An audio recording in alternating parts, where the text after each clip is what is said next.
The anime Tower of God begins with a girl named Rachel bidding farewell to a boy named Bam. She tells him to forget about her as she embarks on a journey to climb the tower and see the stars. Rachel disappears into the gates, leaving Bam behind. Suddenly, Bam finds himself on the first floor of the tower, where he encounters a mysterious caretaker named Head-On. Head-On explains that anyone who wishes to climb the tower must pass through a series of tests on each floor. The first test is to reach and break a ball hidden behind a giant white steel-covered eel. Before Bam can enter the cage containing the eel, he is interrupted by a girl named Yuri Zahard and her companion, Evan Edrop. Yuri gifts Bam a pocket, a device that can switch between visible and invisible and provides information about the tower. It also enables participants to understand the tower's language. Additionally, Yuri lends Bam a powerful sword called Black March, which can be dull or incredibly sharp depending on the wielder. Yuri is intrigued by Bam, even though she knows that her actions may anger those in higher positions of power. Deciphering that the true nature of the test is to determine whether participants are willing to face death, Bam decides to let himself be eaten by the eel in order to cut it up from the inside. However, he discovers that he is unable to wield the Black March. Evan suggests that Bam request the sword's strength, allowing him to break the ball and be transported to the next floor. Yuri decides to pursue Bam in order to retrieve her sword. On the second floor, Bam is greeted by 399 other contestants, making a total of 400 participants. The next test is a killing match designed to reduce the number of contestants to 200. Bam recalls his past as an amnesiac who was alone in a dark cave until Rachel appeared and took care of him.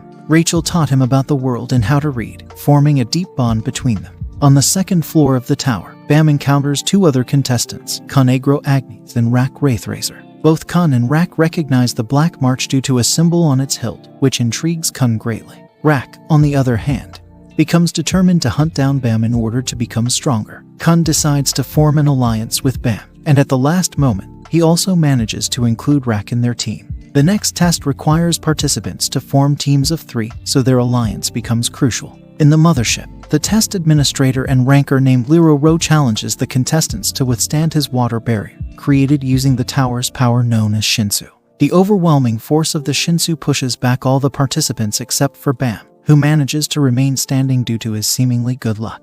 After the test, Liro Ro warns Bam not to get too close to Kun, suggesting that there may be ulterior motives behind Kun's actions. Despite the warning, Bam remains intrigued by Kun's mysterious nature. The victors of the test are taken to another room for the third test. As the groups filter into the room, a mysterious blonde figure recognizes Kun, hinting at a connection between them and foreshadowing future events. Bam and Kun enter a new venue, where they discover that the sky is an artificial creation made by the Shinsu, imitating the legendary sky that Bam aspires to see. Kun expresses doubt about the existence of the real sky. They encounter the test director, Han Sung-yu, who presents them with a challenge. They must find the correct door out of 12 identical ones within 10 minutes, with only one chance to choose, or else they will be forcefully terminated.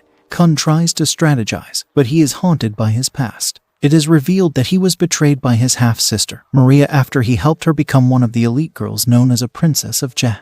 This betrayal led to the exile of the Agro family, and Kun's mother warned him never to trust anyone, causing him to close off his heart. As Kun panics, Rak takes action and pushes open a random door. To their surprise, Hansung reveals that the hidden condition to pass the test was simply to open any door within 5 minutes. This revelation relieves the tension, and the group continues on their journey. Later, the test administrator Liro Ro introduces a voluntary bonus test. Those who pass this test will be granted permission to climb the tower automatically. The test involves 5 rounds, with a maximum of 5 teams attempting to steal a crown and maintain their position on the throne for as long as possible. The remaining 2 members of each team act as defenders. As the second round of the bonus test begins, Bam senses something strange with the Black March, his sword. A girl who resembles Rachel, Bam's companion, arrives, causing him to react to her presence. Khan and a member from another team named Loro deduce that the person sitting on the throne is always at a disadvantage since numerous teams are fighting to claim the crown. Understanding this, Khan decides not to participate in the battle immediately. The current holder of the throne is Jahad, a lizard-like girl who possesses immense power through her weapon, Green April. Green April is one of the ignition weapon swords known as the 13-month series, which also includes Black March. These swords are incredibly powerful and are exclusively bestowed upon the princesses of Jahad, including Yuri Zahard and Anak herself. Anak confronts Bam and demands that he hand over the Black March. Anak proposes a bet to Bam. If his team can win the game, she will give him her sword. However, if they lose, Bam will have to surrender his sword to her. If Bam refuses to participate, Anak threatens to kill him and take the sword by force after the game. Meanwhile, Loro's team flees back to their waiting room, violating the rules, resulting in their disqualification from the game. Anak's team also trespasses into another team's waiting room, leading to their own disqualification. Kun uses his strategic thinking and employs a series of tricks using his cloning bag. With Bam's help, they manage to earn the crown and place Bam on the throne. However, a mysterious and ruthless team, including Rachel, is preparing to enter the game. Rachel agrees to eliminate everyone in her path, adding a new level of intensity to the competition.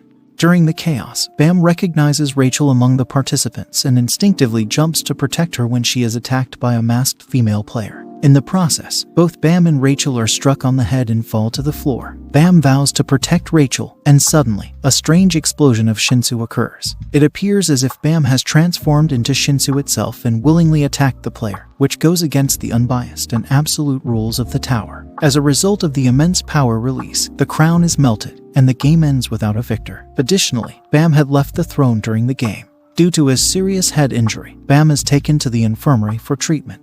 Later, Rachel visits Bam in the infirmary, where she encounters Kun. Rachel begins to ask for a favor, hinting at a potential request or plan she has in mind.